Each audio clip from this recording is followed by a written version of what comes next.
What's going on, everyone? So, JJ Redick being the new head coach, the Lakers can now kind of focus on getting to the draft. Like, what are they going to do? Are they going to trade the 17th pick? Are they going to draft somebody? What is the ultimate outcome with that? Do they get a big piece? Like, do they get a Zach Edey? And now you already have your backup center, and now you don't need to necessarily go and get, a Valanciunas or something like that. Maybe you could just run with Edey and then use your money elsewhere, right? Also, free agency, potential trades, right? There's a lot that the Lakers are looking to do. And I think JJ Redick is going to be a good coach. At least year one.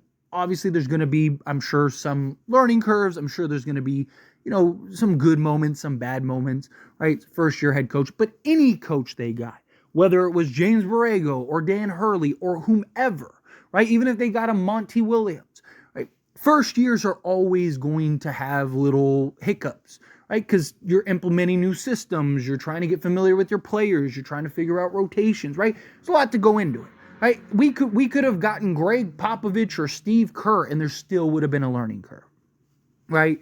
But regardless, you need to put talent. You need to have a proper roster that can actually compete and contend. Because, again, using Greg Popovich as an example, he's considered one of, if not the greatest coaches ever in league history.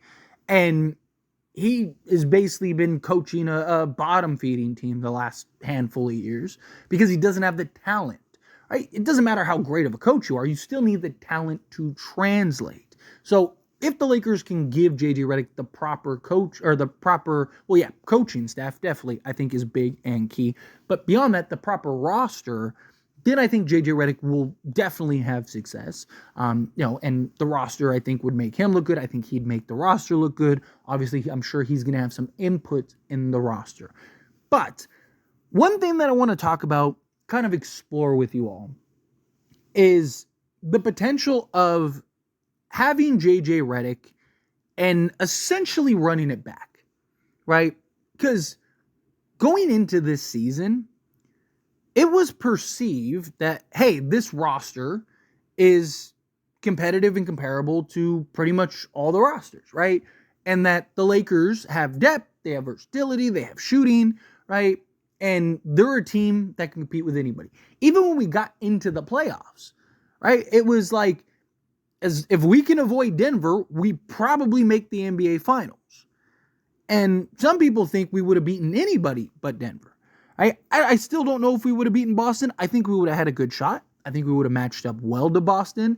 But Boston just kind of ran through everybody. But you never know, right? You have that matchup.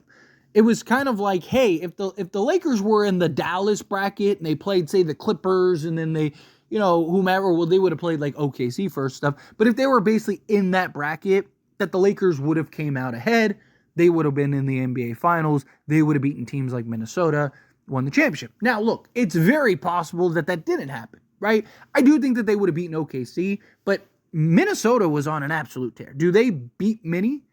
Right? Like, do they, can they beat, and do they eventually end up playing Denver? Like, there's a lot of questions and a lot of different changes that may have happened. But the Lakers still have clear holes. But there's two things in particular that I think make for an argument.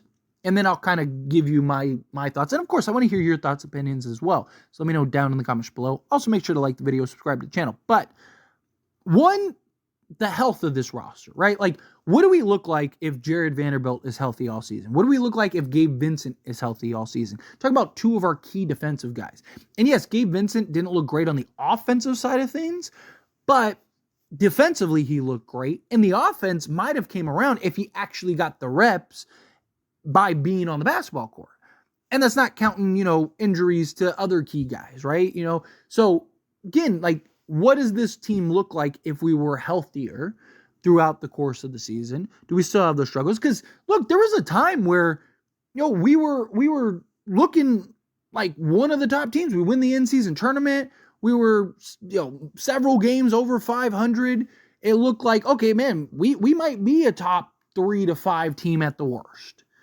Right? And then we just had this stretch where we lost like 10 out of 13 games or whatever. And that was the difference. And we still had a great record. And any other year, we probably would have been a top 5 seed. But the West was just so stacked with wins that we still ended up being the 7th seed, right? So I do think that there's an argument in that regard of like, what does this team look like with, health? And then the other biggest factor is, what does this team look like with a competent coach?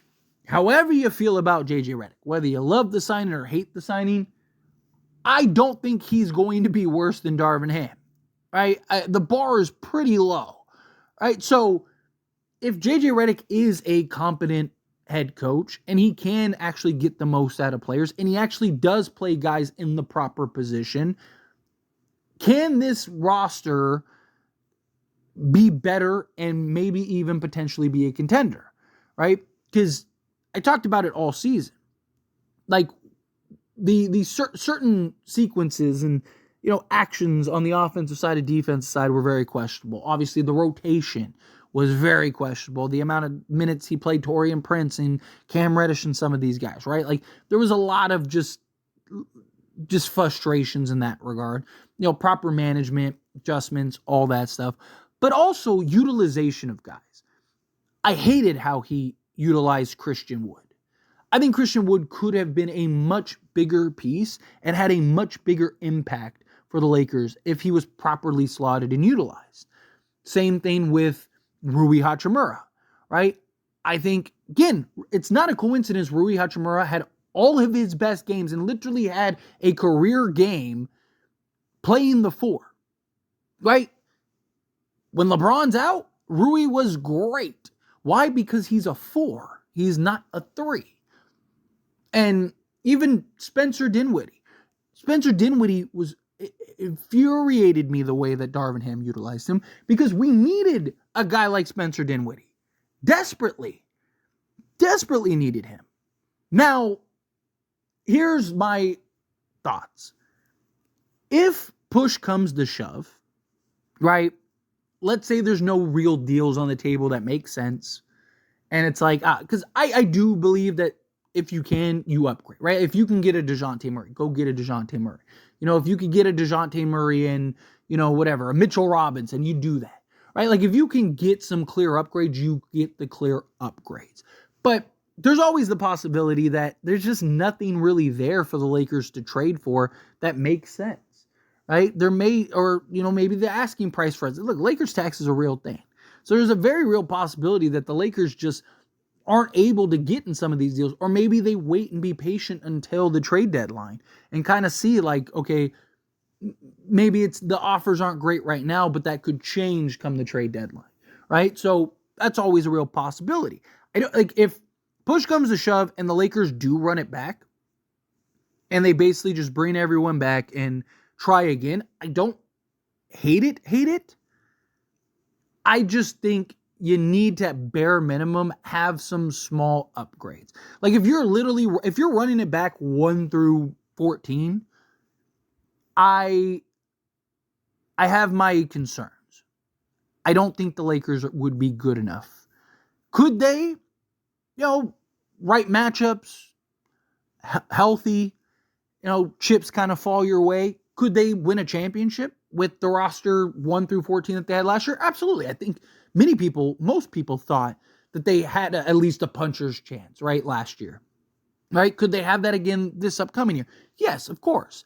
But I think realistically, you look at this team and the way that these guys performed and the clear just concerns and issues, that I do think a good head coach could probably fix some of those things, but there's still going to be the athleticism out on the perimeter, right? The consistency from the 3-point line, but also if Austin Reeves is better next year, right?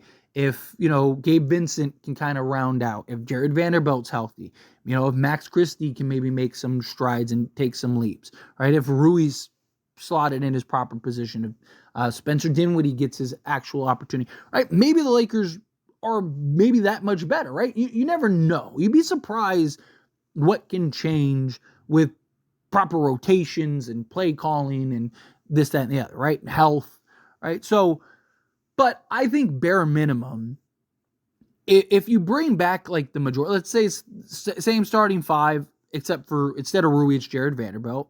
And then you told me it's like, Spencer Dinwiddie, Max Christie, um, Torian Prince, Rui Hachimura, and Christian Wood are kind of like your main five guys off the bench. To me, you got to get some other pieces. Can you, maybe you do get a Zach Edey. Right now, you got that big bulky center that could be your backup. Maybe Hayes, let's say Hayes leaves or whatever, right? Let's say you swap Edey with Hayes. Fine. Right? Well, then now you got your main backup. Right? Maybe you could take a flyer on like a Kevin Porter Jr. to give you some scoring punch off the bench, because that was a problem, right? The Lakers scoring off the bench wasn't great. Can you get a bucket getter for the bench?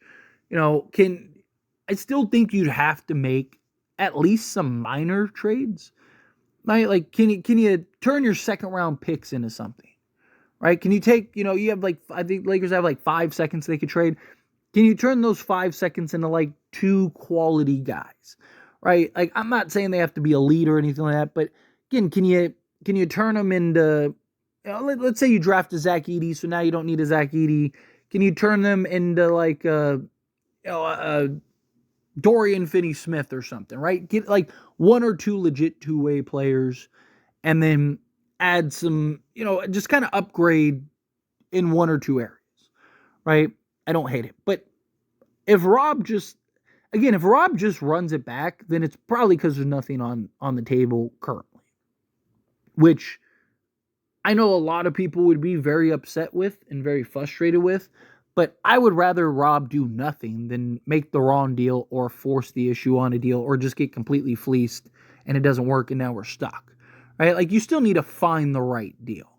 And I don't think the Lakers roster is so bad that it's like you have to.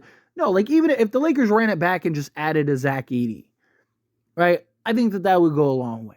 And if guys can stay healthy and JJ Redick can actually, provide proper coaching, then I think the Lakers would be in good shape. Are they a bona fide contender? Are they a top, 3 to 5 roster in the league? I don't think so. I would obviously Boston, Denver, definitely put them over them. Minnesota, right? You'd have several other teams that you kind of have to see what they do. Although I think we match up with Minnesota better. I actually think we could beat Minnesota, but they're going to have another year of confidence and, another year of Anthony Edwards kind of getting his stride going, right? So there's a couple teams. The Thunder obviously are probably going to make some moves, right? So there's definitely at least bare minimum 3 to 4 teams that I think are better than the Lakers. And then again, you have a couple teams that probably make some moves, do a couple things, make some adjustments. So, but again, just because even if, let's say the Lakers are the 7th best roster in the league, right? 2 or 3 of those teams are probably in the East. So you don't have to worry. You only have to worry about one of them because only one of them is going to come out the East.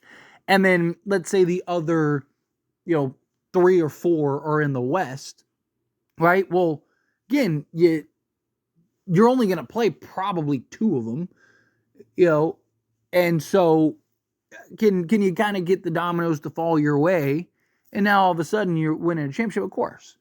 But anyway, as always, this is a discussion. Pass question on you. Let me know your thoughts and opinions down in the comments below. What do you think? How do you feel? What are your thoughts? Do you think go and run it back 1 through 15 or 1 through 14? Or do you think no, right? Got to make a couple adjustments, got to make a couple changes? Or do you think no, get rid of basically everybody except for, a handful of guys and kind of revamp this roster? How do you feel? Whatever your thoughts are, I'd love to hear it. So let me know down in the comments below. That being said, if you haven't liked this video, hit that like button. Helps me a lot. So we enjoy these types of videos and I truly appreciate it. Not subscribe to the channel, hit that subscribe button. Turn on the bell notifications. Appreciate y'all. See you in the next one. Thank you.